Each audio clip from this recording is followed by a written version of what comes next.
What is a mechanical ventilator? And you guys have seen them. You've been around the hospital a little bit now. You've seen one in action, I'm sure, at least running on somebody. Okay, do you have a question? Okay. So I'm going to define what is a mechanical ventilator. Like I said, it's just something that's pushing gas into a person. If you're bagging them, you're the ventilator. Okay. We're going to describe key design features of the new mechanical ventilators because I just showed you the super ancient ones that we used to play on. Very unintelligent, okay, and very not interactive with the patient. So they just basically, those are old mafia style breaths. I'm going to shove it at you, you take it, sucks to be you, okay. The new ones are microprocessor controlled and very interactive, and in my opinion sometimes too interactive because they're so sensitive that if there's water in the circuit, for example, it will pick that up as a patient trying to breathe. And then you get stuff like breath stacking happening. So in my opinion, they're almost too sensitive now in some cases. We're going to look at some operating characteristics of these vents and talk about basic ways to present the monitor data, which is just the layout of the screen. And you noticed in just the 3 short videos that I showed you, those all have very different layouts, right? But it doesn't matter. They all have a place where you pick what you've set for the person. You're going to have some sort of a waveform or scalar process on there, and you're going to get a readout of what the person's doing. They all have those 3 features. It's just where they stuck them on the screen that matters. Most of them are touch screen now, so you can touch it and change something. A little older models, you may have to dial it in and then click it, whatever. They're pretty easy to use. We're going to list goals of our mechanical ventilator support, which we did yesterday. Right, we're trying to keep somebody alive, protect their airway, manage our respiratory failure, both types. Don't forget the 2 types. Okay. So to safely and effectively initiate and manage a mechanical ventilator, we, those of us in this room, have to understand the ventilator, how it's made, classified, how it operates. We have to know appropriate clinical application of each type of mode. And as you saw in the servo, there was 8 of them or 9 of them on that screen. But 3 are very simple, and then the other 3 had the SIMV part of it, which meant it got 1 more opportunity. It had pressure support. People freak out and think it's 3 more modes. It's not. It's just that those same modes with 1 extra benefit, 1 more button, okay? That we also need to understand with the ventilator what we're doing physiologically to the patient. And we're going to be the ones to best understand that. Okay? Doctors know a lot about lungs and mechanics and ventilation, but we're the experts when it comes to actually working the machines. That is our domain. That's where we thrive, and that's when you need to go to your doctor and say, hey, he doesn't like this mode, but I put him in this one, he's a happy guy, and explain why. That's something you'll be able to do. Okay? So we have 4 basic functions of the ventilator. You are going to have some way to drive it, so some way to make it work. All modern ventilators that are microprocessor controlled, like the 3 videos you just watched, are electrically powered, so the electricity runs it, and also it has a pneumatic delivery system. But it's not a pneumatic ventilator. Think about the IPPV. That is a pneumatic ventilator, okay? We didn't plug the IPPV in, right? We didn't plug in the Bergmark 7. We just ran it through gas. Have you guys been on transport anywhere yet with a transport ventilator? I've seen one. Yeah. You've seen one? You didn't plug that in either, did you? You hooked it up to a portable tank. That's a pneumatically driven ventilator, okay? So whether I plug it in, that's how it's being run, okay? Just because I run gas through my 980 does not mean it's a pneumatic ventilator. Is that clear? Okay. Power transmission and conversion. How is that power that we're running through the ventilator being offered to the patient? So in other words, if I didn't have an internal pneumatic circuit in my ventilator, I would be blowing up somebody's lungs with 50 psi straight from the wall.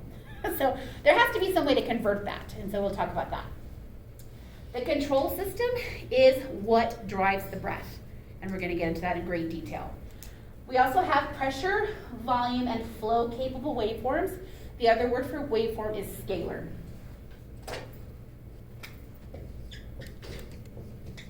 Like scale with an R.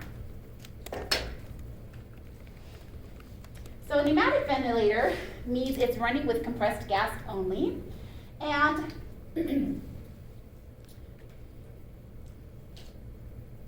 I don't like this slide from Egan's because it talks about how they're powered, okay? Power does not mean how the electricity is getting to it, okay? What this means is that we are driving gas from the vent to a patient through the ventilator by using O2 and air off the wall. Does that make sense? I never have liked the way this is worded, and I keep meaning to change it. So pneumatically powered means the breath itself is being delivered with gas, right? Okay. Otherwise, what would the point of positive pressure ventilation be? Okay. They have internal pressure reducing valves so that normal operating pressure is lower than the source pressure, which is a fancy way of saying, if I didn't have that, I would be blowing 50 psi from the wall into Ray. Okay, you wouldn't appreciate that. It allows for uninterrupted operation from hospital piped gas sources, which are regulated to 50 psi. But we still use electrical power because we have to drive the ventilator, the electrical part, right? We have to be able to use the touch screen. If we didn't plug into electricity, we wouldn't have that. So you guys may have heard, when you plug in a ventilator, we always use the red outlet. That is the one on the backup generator, so write that down somewhere in big fat letters. When you walk up to a ventilator in a patient's room, make sure it's plugged into the red outlet. And make sure that the wheels are locked. Otherwise, you lean into it, you just pushed it across the room, and you extubated your patient. So the red outlet is a backup generator? Backup generator, yep. Any life-saving equipment, Brian, has to be plugged into a backup generator. So that's even some of like your IV poles, BiPAPs. If we use an impeller or any kind of heart augmenting device, they all have to be plugged into red outlet. Hospitals are set up with a generator system that if they lose power, it should kick over within seconds to the backup generator.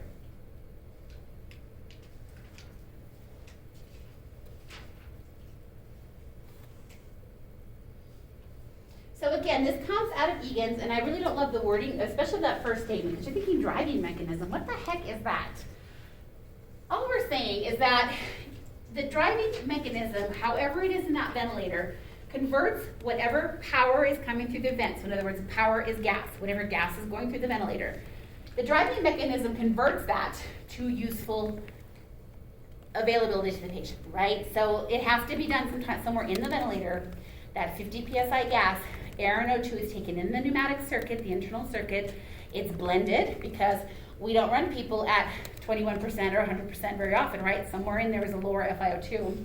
And then it's delivered through the patient through a series of reducing valves till the pressure is at a level that's acceptable for a patient's lungs. Okay, and it happens instantaneously. Okay. So some of these vents are driven with a pressure reducing valve, and some have an electric motor or compressor that help it. So when you plug in the servo I, the old one or this one in here, you're gonna hear it make extra noise on the bottom. It has a built-in compressor. Some of the ventilators have built-in air compressors, so you just need to plug in oxygen, or I really could ventilate you with just 21% if I had to, right? So you can do that in an emergency situation. And it'll keep the ventilator running. If for some reason you lost a zone valve, for example. Let's say there's a fire and they shut off the zone valve, so now my ICU doesn't have gas. I can run it with a compressor for a time frame until the battery runs out. You can do that. Okay. The output control valve regulates the flow of gas to the patient, and this will shape what that waveform looks like. So we're talking about this a little while ago, and in the video he was talking about the flow delivery as being a square wave, okay, or a decelerating ramp, or a sine wave. Most of these are going to be spontaneous breaths. Okay, this is breath in, poof, breath out. Breath in, poof, breath out. This is breath that's nicely in, and you get this nice little gentle slope to get rid of it, okay? So this is more comfortable for most patients. They used to have old school where you had an accelerating ramp, but not anymore. At least on the modern ventilators that I've seen. You might have the opportunity to change this to make your patient more comfortable with the ventilator. Most times, in my experience, it makes no difference. None whatsoever. So, you said this is with pressure control? It's what? It's with pressure control? Yeah, so typically the pressure control bus are going to be a square wave. Yeah. You'll get to see that, Diego, as we start putting all the vents through the different modes. In every lab, every week we're going to have a lab where you will work on a specific mode and then answer questions with all 3 ventilators on that mode, like on that ventilator, what it does. Okay. We have a ton of labs in here because it's all very, very hands-on. Okay, so you're going to, in fact, I think next week we have 2 of them. Is that right? Because we start very simply with, well, how do you plug it in and get it out of the wall, set up the circuit, stuff like that. And then we'll do some basic settings with volume control, which is the most common mode that we use. Yeah, so we have a lab Wednesday and Thursday next week after your quiz. Okay. So that's all fanciness, and that sounds wonderful, and that's all in chapter 1 and 2 in your field news book, and I explain it much better than I can if you really want to know all of that. What I care about is how does that gas get out of the machine to my patient, and how do I control how the patient interacts with that, okay? That's my job. I need to make sure that I am ventilating the person in the best way that I can without causing harm, okay? And with our COVID folks, that's not always a possibility. We mess them up a lot with mechanical ventilation. And by the time they get vented, their lungs are already hamburger, and then we just don't really have anywhere to go. So control system is a system that allows the ventilator to manipulate pressure, volume, and flow. It measures and directs the output of the ventilator and operates the exhalation manifold, which is a really fancy way of saying that's how the breath is delivered. Okay. So if I want to give Kiara a 400 ml tidal volume breath, I tell the machine to do it. The machine will do it based on a timing rate, right? If I say I want her to do it 10 times a minute, it will do it for her 10 times a minute.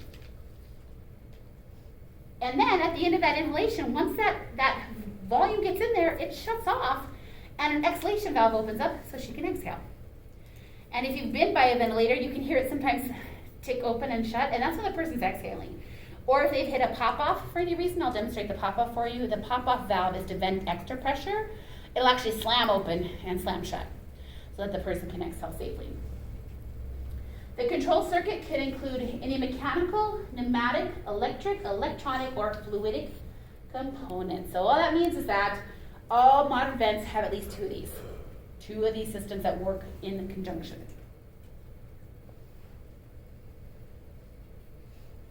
Now, the word fluidic ventilator is often used in the MRI setting because there's not any kind of iron parts inside there, and a big magnet, you can't take a whole bunch of iron in there, you'll cause all kinds of mischief, okay?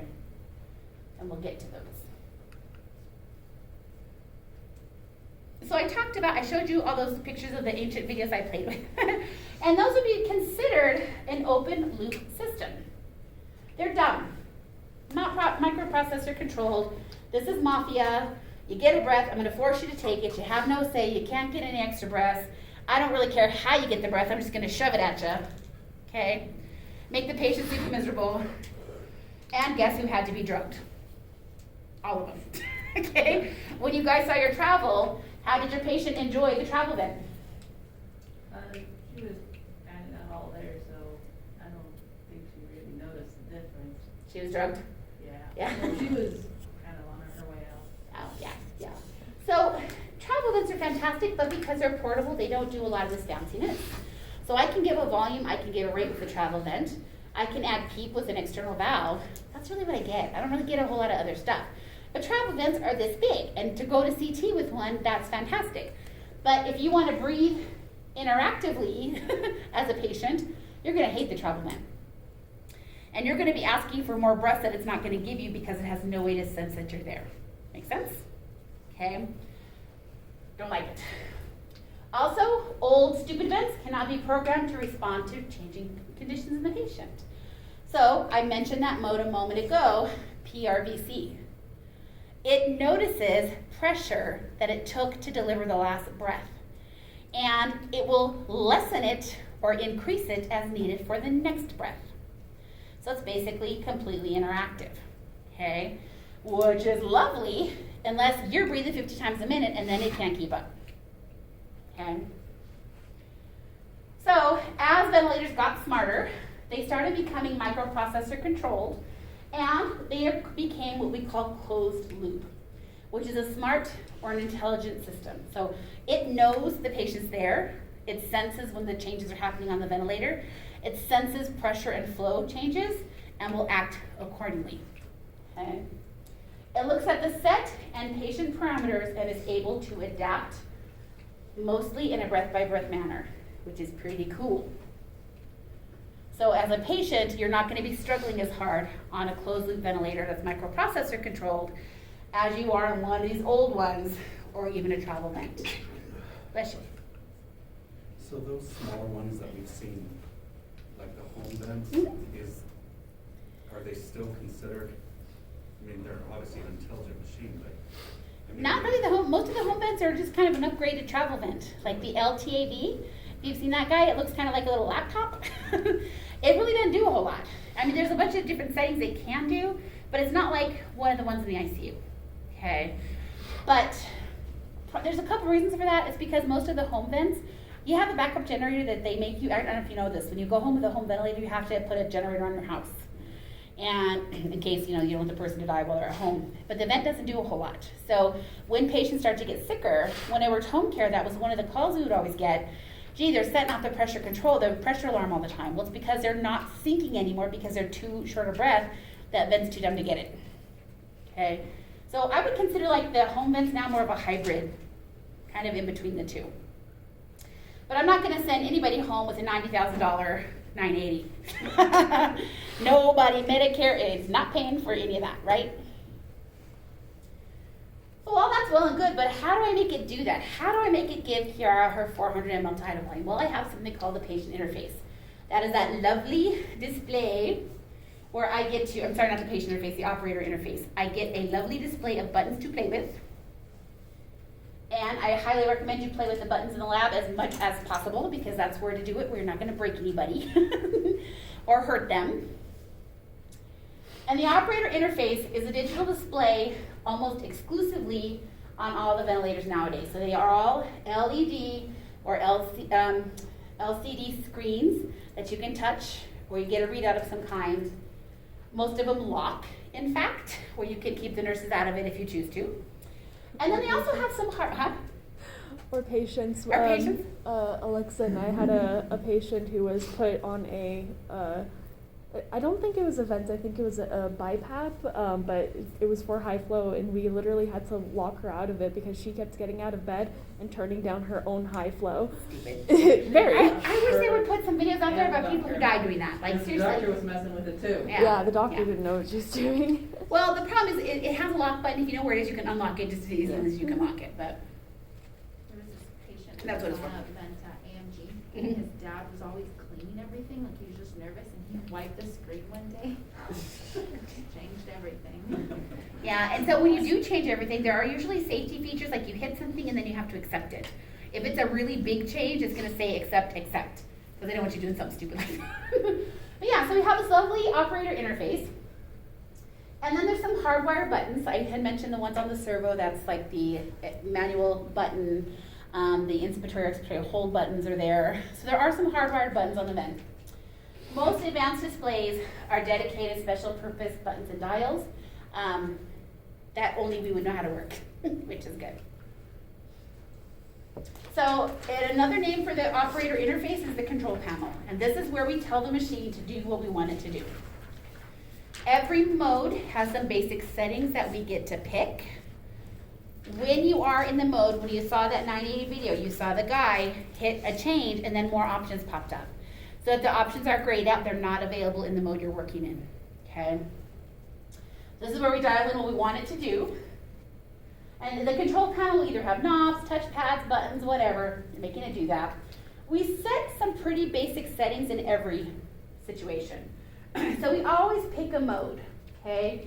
So modes are pretty simple. We're gonna get into this next week. So we have volume control, like that. You have a pressure control, you have PRVC, which is VC plus, okay? So this means I have a set tidal volume. This means I set a driving pressure. So tidal volume is guaranteed.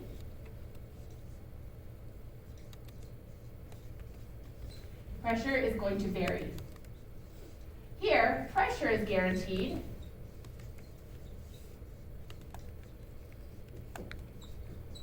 Tidal volume is going to vary. So in those two very basic controlling methods, I either control the volume you get or I control the pressure you get. In a volume controlled mode, that volume I set, the machine will do what it can to deliver that breath for me, but it's going to change the pressure as indicated to do it. Whereas if I set a pressure control setting, and we set what we call a delta P or a little triangle with a P next to it, you only have that much pressure to play with as a patient. That's all you get. So if I set Diego's pressure control at 20, he can't go higher than 20. That's it. That's all he gets. So if he really wants a monster breath and is pulling really hard, he's probably not going to be comfortable. You guys, if you feel so inclined, I will put on a new vent circuit. You can take a filter and try the vent modes on yourselves. Okay? Keeping in mind, it's not the same as if you're intubated, because when you're intubated, you have no control over that air coming in out of a hole. You guys will be able to take it out of your mouth if you don't like it. Okay? Keep in mind what you're doing to a patient. Okay? So we set the mode. Okay? Volume control, pressure control, PRBC are all modes. Okay? With most of these, we often have the way to set a respiratory rate. We set a rate. Or we can set the tidal volume in a volume control mode. I can set the FiO2, of course, right? Our patients need oxygen. And I also can set a PEEP. And then there's a whole fleet of alarms I can set. So every mode has parameters that you have to set. When we give report, and I'm telling Ray about his person he's about to take over from me, I'm going to say patient in 7123, status post cabbage, whatever COVID, who cares, whatever he's got. He is on PRVC, rated 12, tidal volume of 400, 40% PEEP of 5. So whatever way you kind of learn that, you're going to learn to communicate that with your colleagues when you go give report.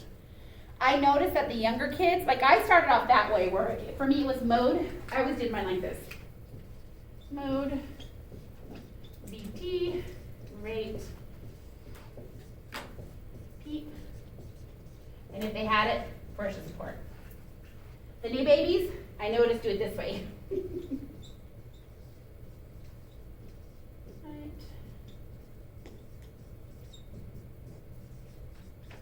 And I have no idea why. That's just how they're doing it. So I have to, when I'm trying to write my notes, I'm always getting confused. I'm like, well, that's not how I see it, but that's the way to do it. So make sure when you're getting a report, you understand whatever lineage they're using. So it makes sense to you. But you're not going to have a rate of 400, right? So that has to be the tidal volume. I'm going to use your common sense. Okay? So you have a ventilator that's displaying data as well. So on the screen you saw in the videos, the patients are doing something back for you. You get a lovely readout of whatever that is. Okay? We document a huge chunk of that data in the patient's chart.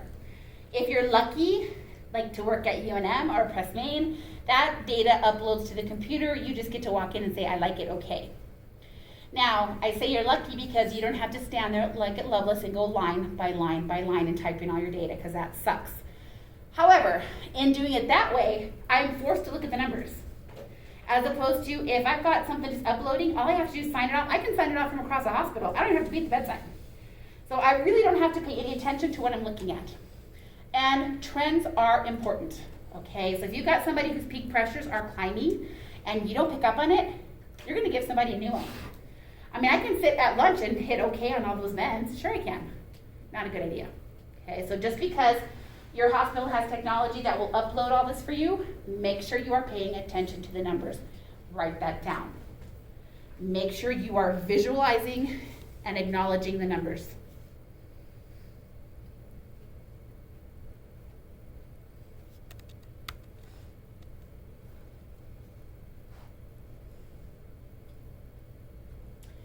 Now there's some actual physical data and there's some calculated data.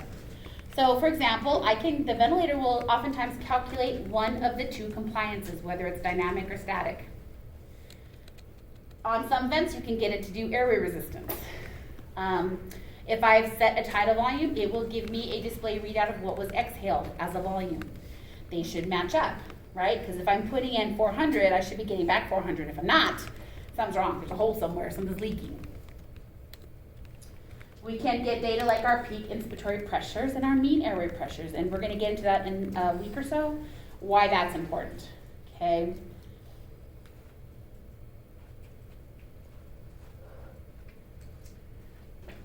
Oh, come back. It's old for this crap.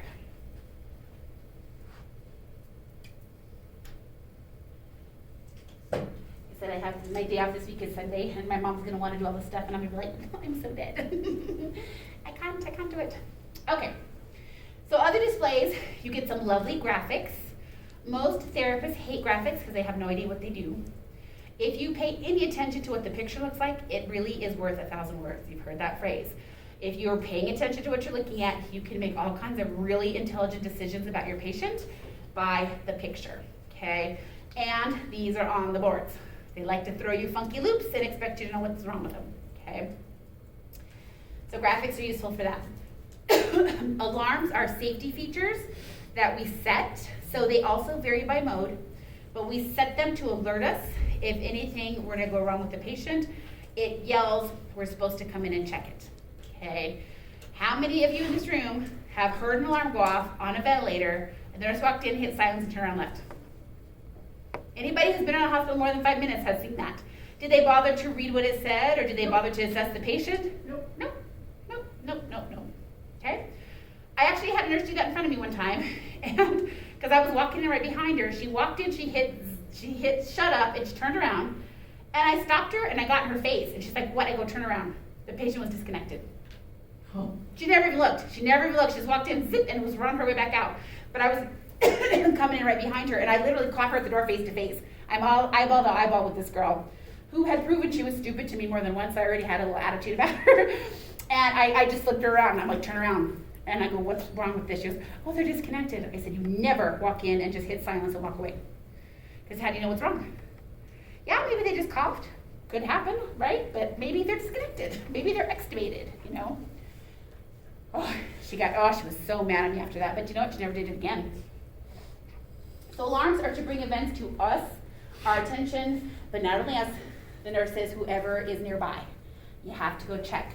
We're going to talk about alarms next week, but if you have an alarm that's consistently ringing, it is an emergency. Something is wrong. They have the polite ding ding.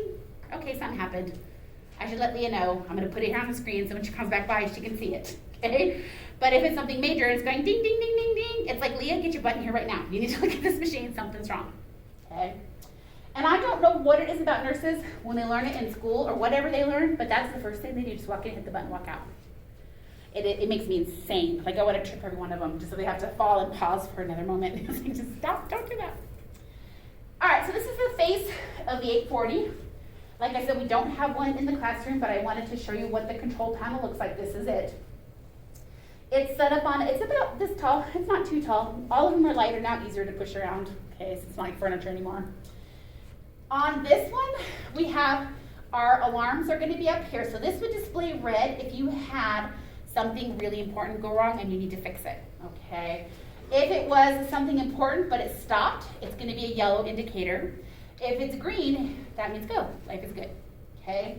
All ventilators too, and this is really hard to see, up here have what they call a vent in op, vent inoperable. Vent in op means it is catastrophically broken. You have to take the patient off of it.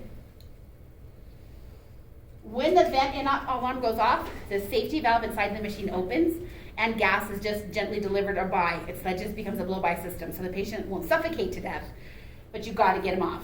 You cannot use a vent that has gone into in op. And that shows up. It'll show up right on this particular vent. It's going to be this one right here, and it screams. It makes so much noise, like you can't ignore it. And it won't shut up either until you get it out of service. This is not something we can troubleshoot. Biomed needs to look at that. Okay. So this ventilator, we're still using it around town because of COVID and we need vents, but this one is not even being serviced anymore, which is why we don't have ours anymore. It quit working and we couldn't get anybody to fix it. Okay. So down here is either what we set or our alarm panel. Okay. Here's what we set for the patient. So he's in SIV mode right now with a pressure control mechanism. So we're driving a ventilator breath with a pressure control of 20. An I time of 1 second, okay, a rate of 12, FiO2 of 21%, and a PEEP of 3. Sensitivity is 3. That's what's happening up here. So if I'm running 12, I come up here and see the frequency, yeah, patient's breathing 12 times a minute. Which means right now, he's not working. I'm doing it all. They're out of it, they're sleeping, whatever, okay? With my pressure control setting though, I actually am getting a pretty nice tidal volume up here of 792. So more pressure equals more volume, just like in IPPB, okay? You guys felt that. You turned up the pressure on each other. What happened? You got a bigger breath, right? This should work the same way. Minute volume is 9.1. By the way, minute volume on the Pure Bennett's look like that. Super weird. Rate is an F. We have what we call a rise and an exhalation sensitivity. Now I'll explain that when we get to those labs. Okay. Scalars. This particular model is set up with a pressure and a flow scalar. That flow is a decelerating ramp. Okay. These are the hard keypad buttons down here. This is my little toggle wheel. So if I hit one of these and I wanted to change, I hit this, I spin this around where I want it, and then I hit accept. Okay. This particular vent sometimes will ask you to hit a continue or an agreement button here before you hit that. So if you're hitting this and nothing's happening, it's because you missed the one on the screen. Okay. Sometimes it wants you to do it twice. Now, are you going to remember everything I just told you? Hell no. This is just to make you vaguely familiar with where the buttons are found, okay? You're not going to get good at this until you get to clinicals or you come with me and I can show you what it looks like on a real person, okay? The other ones you'll be really proficient at because you're going to get your hands on them a whole bunch of times, okay?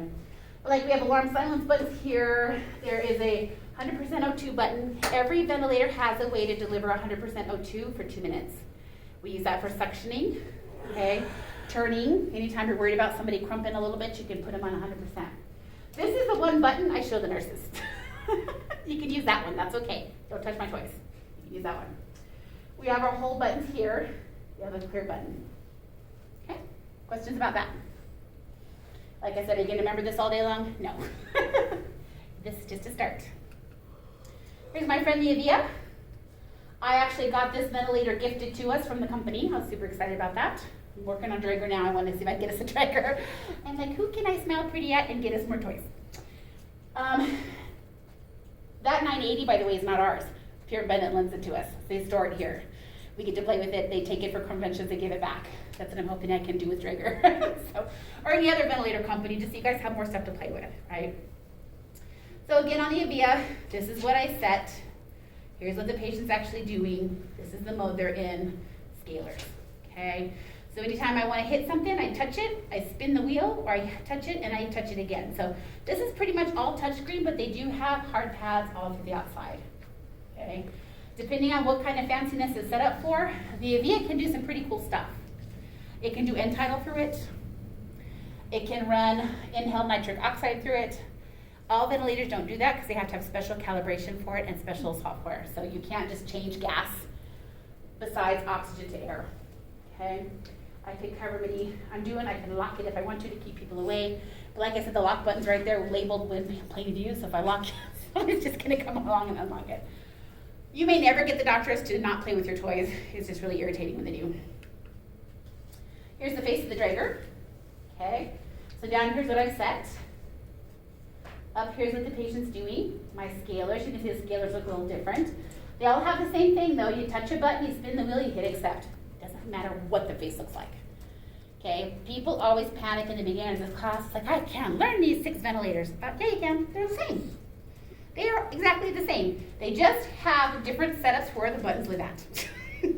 Don't get all tangled up in that because people get very panicky about where's the button on this one. Who cares? Give it a minute. You'll look for it. You'll find it. Right? Servo. Our friend the servo. CR played with this one. Huh? Yeah. At Grants, they had to set it up like 4 times Nice. because they were trying to figure out something wrong with it.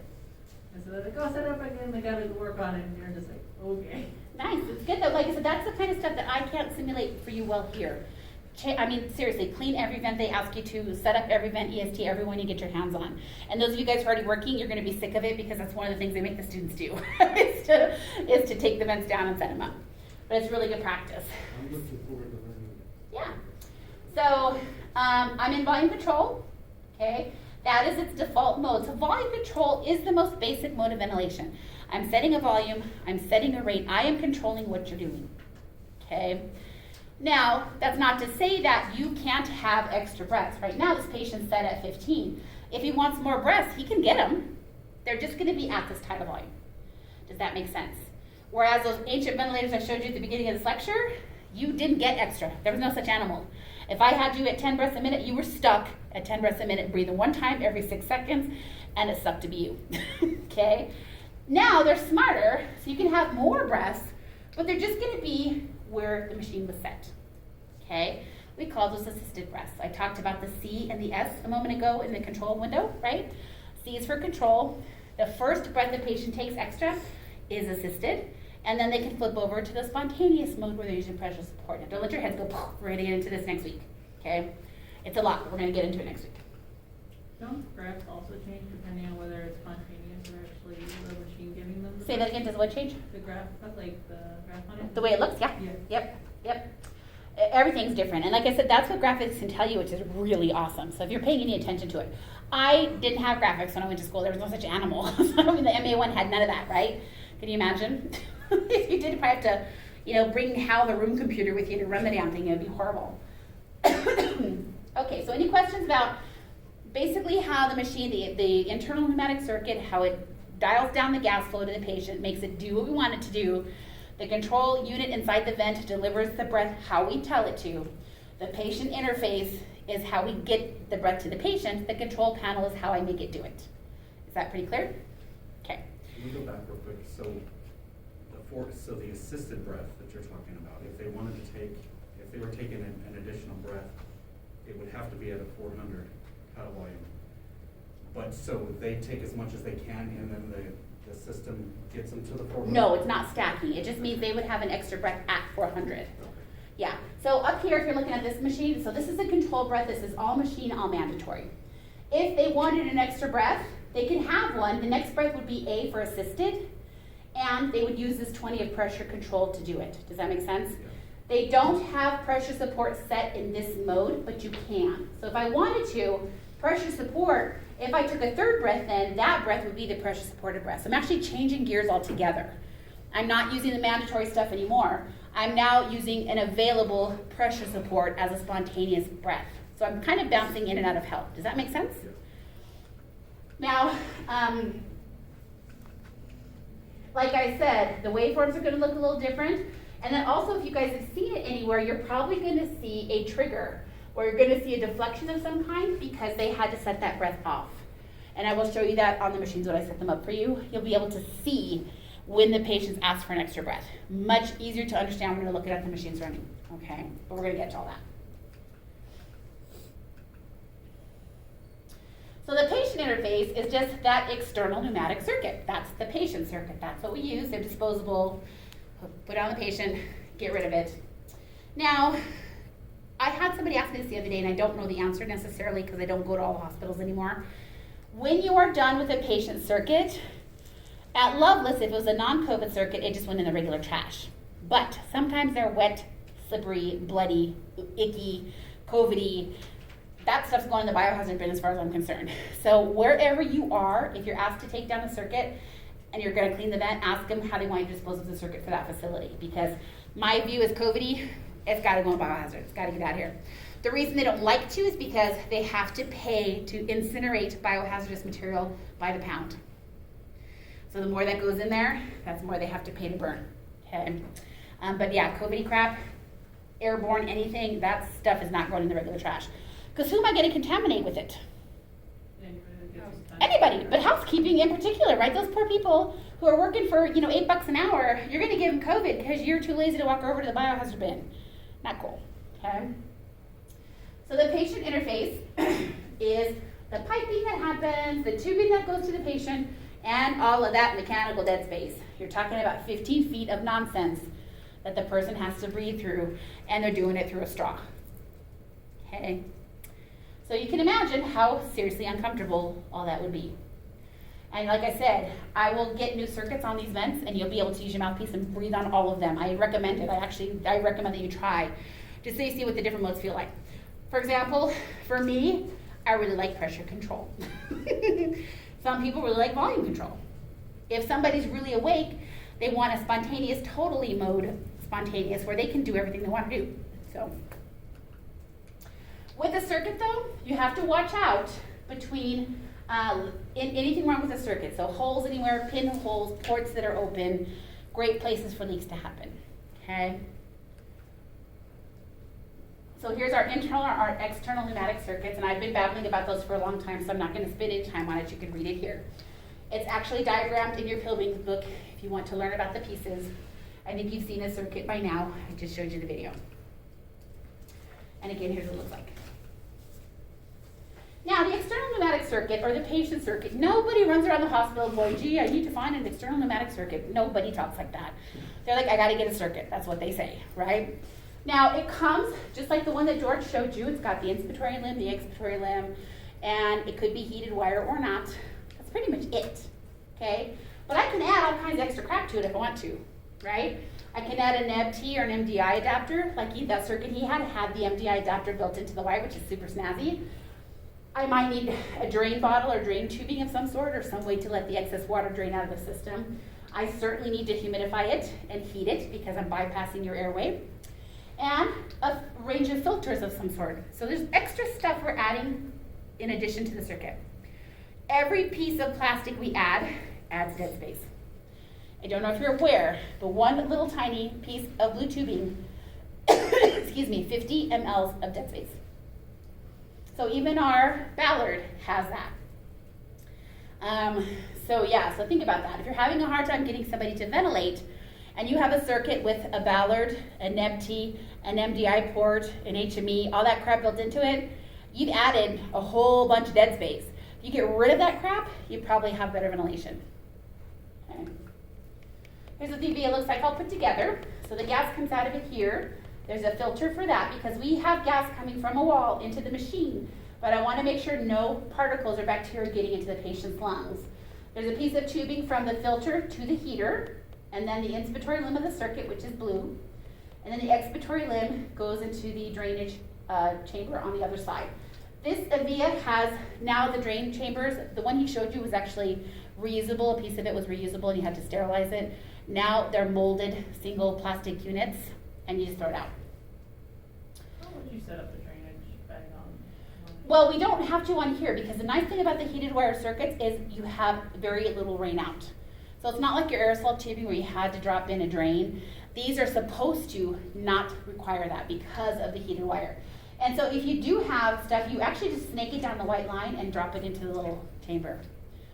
I have seen people dump it into the heater and I want to smack them in the face.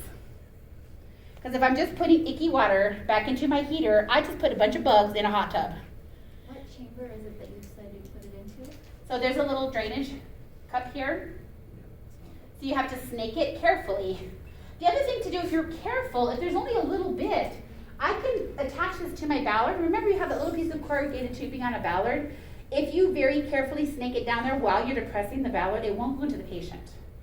So you're kind of sucking it away before it gets to them, and that's good too. But you're going to see all kinds of stuff that's going to make you go, that's not right. I've Don't. never seen anyone like suction it or not put it back into. Yeah. It's so gross. It's so gross. And I walked in behind a pulmonologist the other day who did that. Picked up the circuit and dumped it into the heater. I'm like, thanks. Thanks for that, yeah. But there are ways to get rid of it. If you had to, you could break the circuit into a chucks, like take it off the patient, put a chucks on them, have it blow out the water real quick and put them back. I don't recommend it with COVID because that's aerosolized COVID everywhere. But we used to have to do that because when these first came out, there was an awful lot of rain out in them. And you can't cut them because they have the wire in them. So you couldn't cut the circuits and put a drain in. So the key is just to stay on top of it.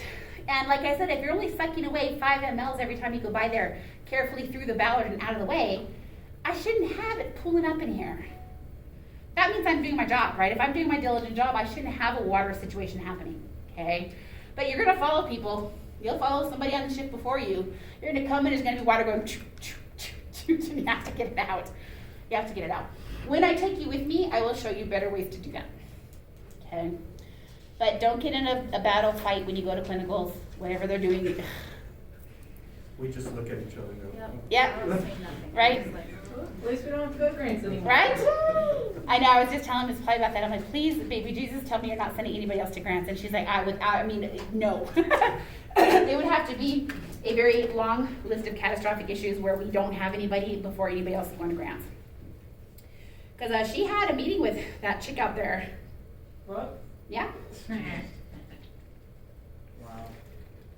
I don't know if I don't know if it was a person meeting or she's talking on the phone, but she's like, she was trying to explain all your concerns because you guys just shredded Grants. I mean, shredded like Pitbull had you for breakfast. Pitbull kind of ate him for breakfast, like shredded. And she forwarded all of that stuff over there. Yeah, and I said, well, what you did learn was what not to do. So, we'll get it that way. I would have paid good money to listen to that conversation. I know. Oh, man, I didn't get to hear it either, but I'm sure. Well, because all the sites you go to, like you evaluate us, you evaluate PIMA, you evaluate all the sites you go to, you evaluate your instructors. All that will find you if you're an idiot. All that will come back to get you. Yeah, so she's really working hard because Dr. O didn't deal with any of this with you, so he can't understand why we don't like Grants. Yeah. Yeah. So, I think but, we all just like show, I think it just proved it though, because we're all so different, but every single one of us had some form of a similar well, and I experience. didn't know until later that the class above you had very similar experiences and nobody said a word. Like the thing with leaving the pager, that happened to Krista, who's a vet, and she's like, no, I'm not taking this pager. I'm absolutely not taking this pager. This is not a hospital full of animals. No, thank you. Yeah, and I didn't know that, and I mentioned it to them, and she's like, oh yeah, that happened to us. I'm like, oh, why didn't you say something? Because we then could have made you all aware if somebody tried that crap with you to say, no, thank you, I'm going home. I'm not doing this. Yeah. You wouldn't have thought though that you'd have to say that. You shouldn't have to say that. Stupid people everywhere. We were just talking about that. COVID made the dumb people even dumber. It's really, really scary. So, okay. Huh? All the lack of oxygen. I tell you, yeah, the whole world's hypoxic and it's not good. It's not good at all. No, but it's true about the driving. I really do think it's just because nobody drove for like a year. Everybody forgot how. And everybody thinks their stuff is just so much more important than everybody else's stuff. Yeah. Like my trip to the grocery store is so much more important than Diego's. I need to get there faster than him, even though I'm gonna be in the car right in front of him at the light, right? It's funny to me We'll both too, stop at the like, same light. People, a friend of mine one time, we actually drove from Alamogordo here, and we were going to Farmington, and he freaking hauls ass, and he drove like, I don't know, he was driving like 15 over than I was, and I said, well, let's see how fast we get Yeah. there. And he literally got there 3 minutes before Yeah. the exit that we were going to Yeah. before me, and I'm Yeah. like, that's so stupid. It's the same two-lane It road. didn't even make You sense. can't go any faster. It's the same I mean, two-lane. we had horse trailers, so like it didn't, I mean, there were parts where it really jacked everybody, but at the same time, I was like, that didn't, so I never like. Yeah, it's To crazy. get but there it's- 5 minutes. My favorite is when you get the motorcycle guys who come barreling through two lanes, and like where the cars literally stop next to each other, and there's not even enough room for a human to stand, but they will come driving their motorcycles right up between everybody. Mhm. I just want to open the window and go tink. Whoops, did I do that? I'm so sorry. I know, it's a good thing I don't get to do what I'd really like to do sometimes. I'd be in jail. It's like that in California, we were just there over the break and they're allowed to do that, Yeah. lane splitting, and it's so scary, you're driving, they're just like flying by. Yeah. Right? What if you, I mean, What if you had to open your door? I don't know. Make sure one just push the button. Okay, so inside the ventilator too are built-in analyzers and blenders to blend gas, of course. So the oxygen analyzer is going to analyze that FiO2 before it's delivered to the patient. Now, the tricky part, especially with the old 840s, those analyzers are old. And a lot of times it will go off as an alarm saying that your analyzer is not functioning and everybody panics and want to pull it out of service. Well, with COVID, we didn't have that opportunity. That ventilator actually has a way to shut off the analyzer. There's a screen for it. So if it's giving you that, because what it's saying, it's not saying that the gas from the wall is not gas, right? It's saying that the sensor has a problem. So I don't need that to alarm at me all day to tell me the sensor has a problem. So you actually can disable that on the Puritan ventilators. Kind of a nice little hint there. So blending gas inside the vent, so I deliver precise FiO2 to my patient. There's also an internal air filter. We use external filters a lot, and you'll see those when we put a circuit together. Humidifier on a vent, yes or no? Yes. Yes, please. Please, please. Do not trash out my airway because you didn't humidify my gas. Now, can I use an HME for a short period? Yes. Sure. Especially in like a heart post-op kind of a situation, you bet. 4 hours on the vent, 8 hours on a vent, HME is fine. Just don't leave it forever. And if you're coming on shift the next day and that HME is still on somebody and they're not coming off anytime soon, you need to switch them to a water bath because it's just not gonna get dried out. That was my big complaint at heart because I would come in only like once a week. Those patients still had HMEs. I'm like, they had their surgery last Saturday, what the heck? Like, and then you can't suction them because their lungs are cemented in now. And then the doctors are like, well, gee, they got pneumonia. I'm like, you think?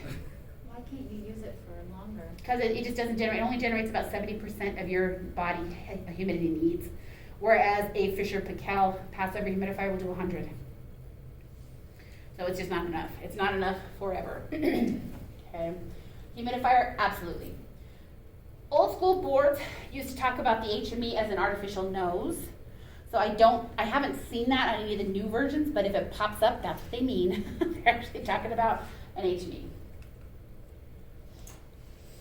So we have a series of valves built into ventilators as well, and they're very important, okay? The inspiratory valve opens when the patient starts to take a breath. The inspiratory valve opens, gas is allowed to pass to the patient, goes into their lungs. When they're ready to exhale, because the timing mechanism has changed or the patient is doing it, an expiratory valve opens, and the exhaled gas is vented through a filter out into space. There is a pop-off valve, which I will demonstrate for you because it's too hard to explain. If you guys saw the travel vent, did you see the circuit going together? Did you put the circuit together? I was just watching you do it. So when you're doing a travel vent, one of the things that you have to do because they are not safe, they really don't have alarms or anything on them, you set the pop off. So we set it to where it's going to peak pressure at like 40 centimeters of water and it will not deliver any more pressure than that. So that is what a pop-off valve is. You set it so that the patient's lungs can't explode, okay? And there's some that actually set by themselves and it's usually around like 60 centimeters of water, something like that. But we set an alarm for pressure. She's making a face. We set an alarm for pressure, which is actually what will cause that to open as well. Because if I put my pressure alarm at like 60, the patient's going higher than that, it's going to dump that extra volume. It's not going to let them have it. Okay. Better demonstrated in the lab. I'll show it to you next week. Okay. And then we also have a series of flow and pressure transducers, which are part of how we get our lovely scalar pictures. Okay, questions so far? I think 60 is a little high. 60 is a little high. I agree.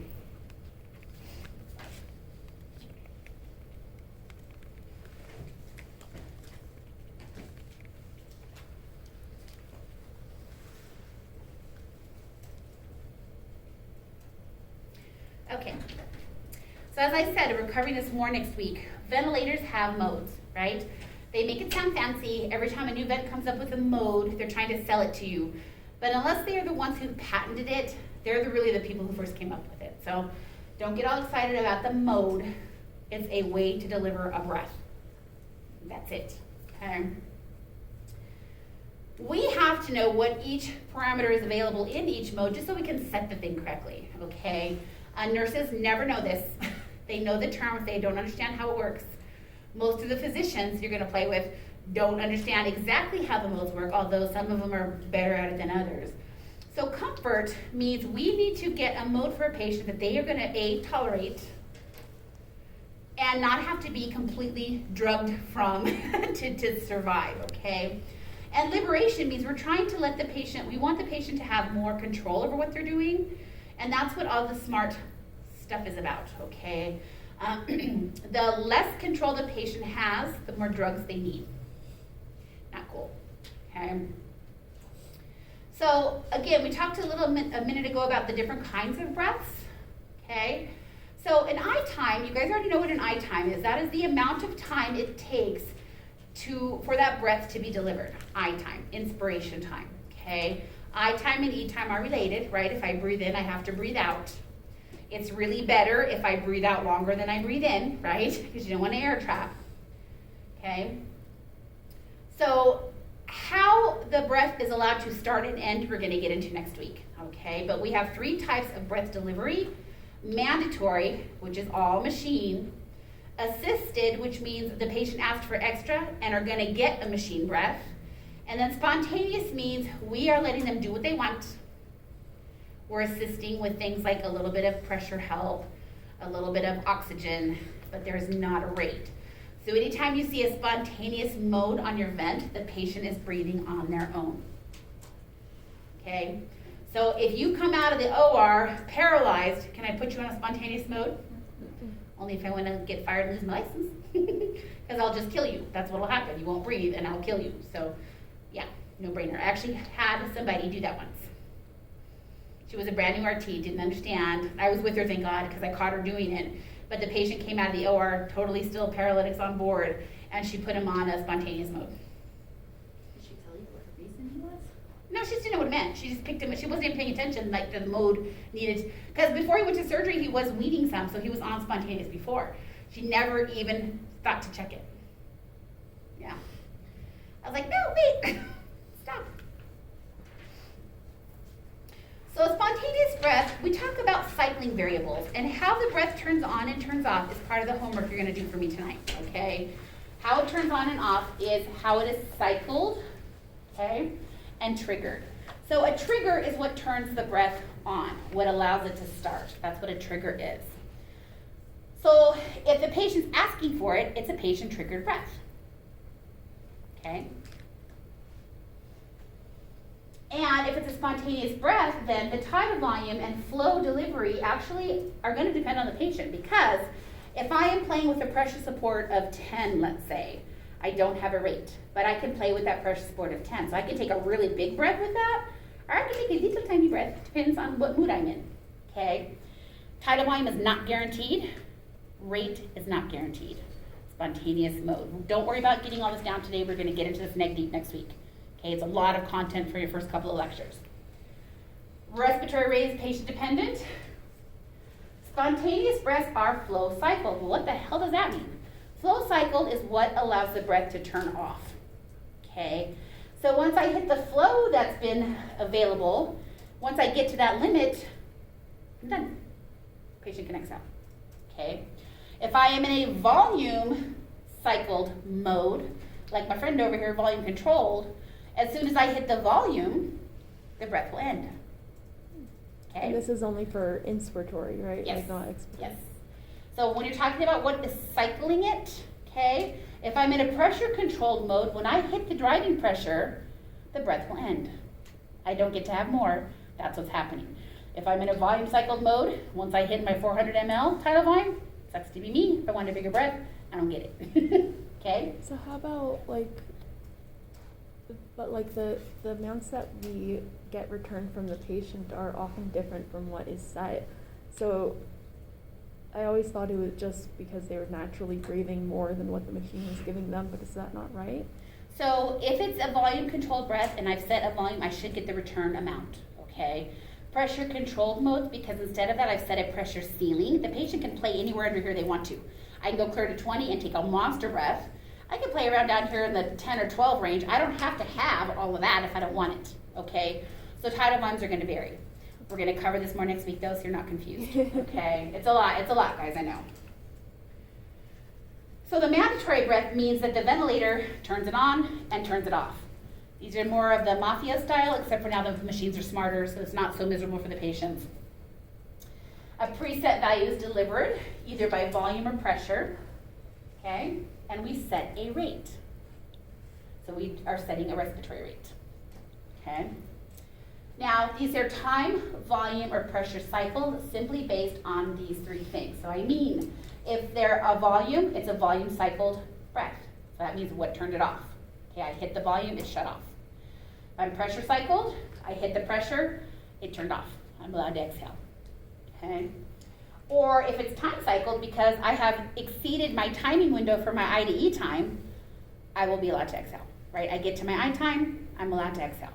If I'm breathing 15 times a minute, which is why we learned all that awful math about your ID ratio and I time and E time and total cycle time, okay? This is where we're gonna put all that to work. Now, an assisted breath means the patient's getting an extra breath, but it's based on the ventilator parameters. So it's gonna match the mandatory breath, they can just have more, okay? The word assisted confuses a lot of people, and it's not a good term. Because assisted, and I think this is where you were going, Brian, was kind of like, if I already have 400 in me, do I get 400 more? No, it just means that 400 happened, that was a mandatory breath. I exhaled, I didn't want to wait 4 more seconds to get another breath. I took another breath, but it's at 400, okay? Again, much better demonstrated when you're looking at an event, and we will do that next week, okay? So breaths are classified according to the criteria that trigger, which is the start of it, and cycle it, which is the stop. So think about cycling with the word off, cycle off. What's gonna make it stop, okay? And once you get to whatever the parameter was, that's when you can exhale. We're gonna go through this much more next week, okay guys? Now, there's some fancier modes that are coming out.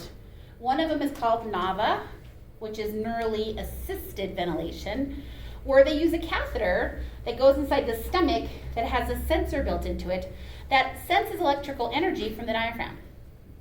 And it's smart enough to work with the servo U, and it knows the patient's trying to take a breath because it senses very minute changes in the diaphragm. That's pretty fancy stuff, okay? That's coming. Don't worry too much about this slide today. We have a whole lecture coming up on special stuff. We'll get to it then, okay?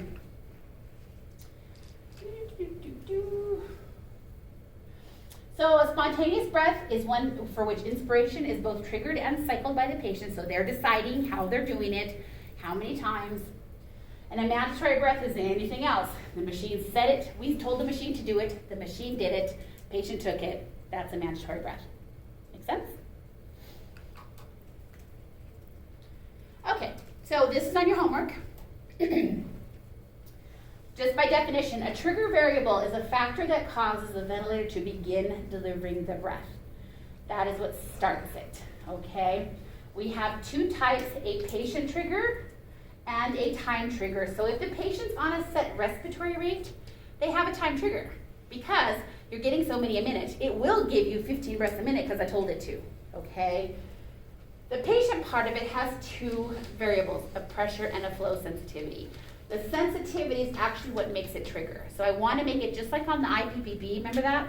I wanted you guys to make it easy for you guys to cycle it, okay? That's the same thing we're doing here. We're using pressure or flow for the ventilator to notice the patient in order to get a breath, okay? That is a trigger variable, what cycles the breath on. We're going to skip this one for just a minute. What happened to my slide? There we go. That's out of place, guys. Cycling variables is what causes the ventilator to end the breath delivery. And we have 4 different ways of that. We have volume cycle. Once I reach the volume, it goes away. Pressure cycle. Once I hit the set pressure, it stops. Time cycle, because I've hit my IDE window, right? So we're good there. And a flow cycle. Okay, so once I hit the flow available, in certain ventilators, especially baby ones, we get to the flow and it'll shut off. Okay? Is that the set flow or like set time? Right. And that's when it. And right, so whenever you've hit what you have done, what you've said in there, it will allow the person to exhale. Again, much better demonstrated on the vent, but I want you to kind of get a grip on some of these terms, okay? Remember, we're trying to learn Japanese, okay? So,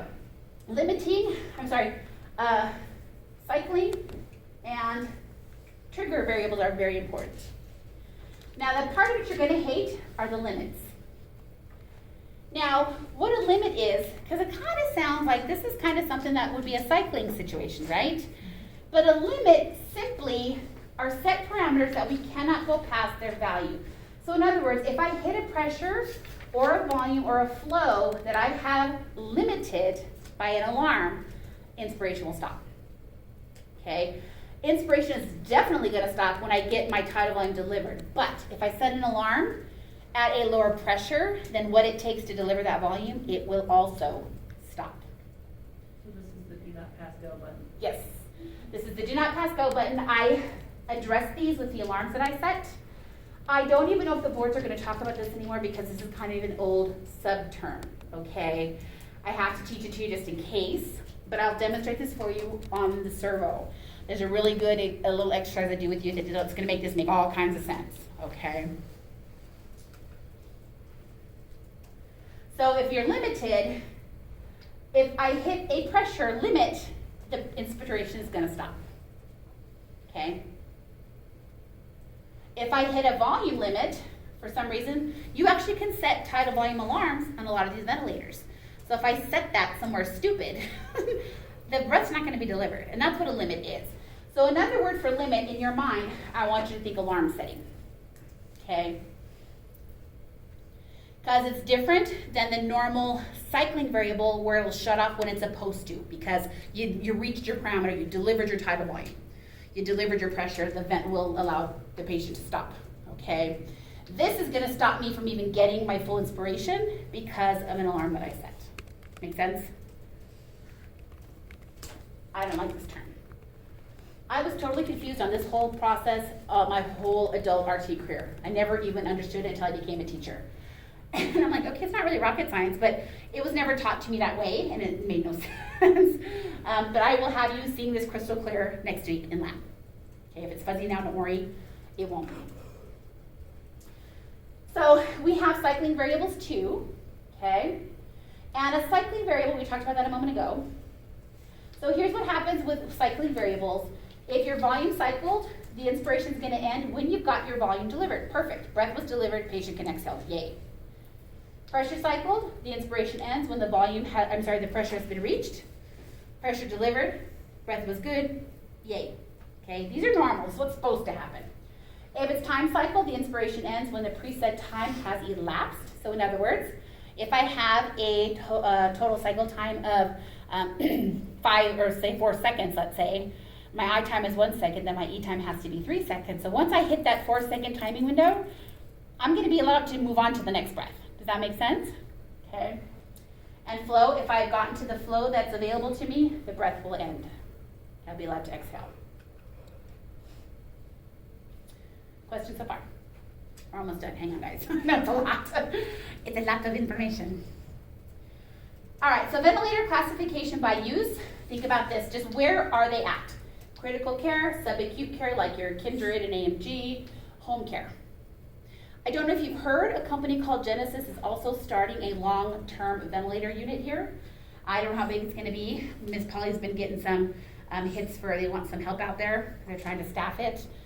So the people who have been to AMG and Kindred and can't go home would move to a place like that. Okay, so the ventilators are going to be a little different in each place. Okay, so of course our critical care vents are the Mercedes of them, right? They do the most, they're the smartest, they have all the new toys. Okay, subacute care typically have less complicated stuff with them. For a long time, Kindred didn't even have anything that had graphics on it. It was just a very simple ventilator that they used. And then home care is also different. Simple interface, compact in size. So just read through that, just kind of have an idea of where you might see a different type of ventilator. Most of your experience will be at the bedside in ICU, so you'll be real familiar with those ones. Transport we talked about. And of course, non-invasive, you guys already know all about the V60s, right? You can use those as a ventilator. And also in the home care setting for obstructive sleep apnea for treatment, we can use it for that too. Questions? Are you sorry you got into mechanical ventilation yet? Are you sorry? Do you have to go home and drink? Just kidding. When it comes to the settings, like say for volume control, like you said at 400 milliliters per breath. But for some reason the patient wants to take a 350. Are they able to do that when it's volume controlled, or do they have to take the 400? So it depends on where your limits are, but you can force it to stop. Like if it's me really exhaling hard into a circuit, you can force it to stop. And like I said, this is all stuff I'm going to let you play with. I'm going to put brand new circuits on everything, and you can get your filter and just play with it and see what it'll do. But typically, it wants to deliver the volume that you set. And these machines, because they are closed loop and microprocessor controlled, use a whole bunch of different algorithms to say, okay, I have Diego who is, I'm making stuff up, I don't know, but I'm saying 5'10", let's say, and he's a male, and I'm going to want to give him a 500 ml tidal volume. It's going to go, okay, I need to run this algorithm to throw this much flow at him and this much pressure to make it happen. Okay? And then if he didn't like that, well, I have to alter something else. So we have parameters that we can change to make it more comfortable.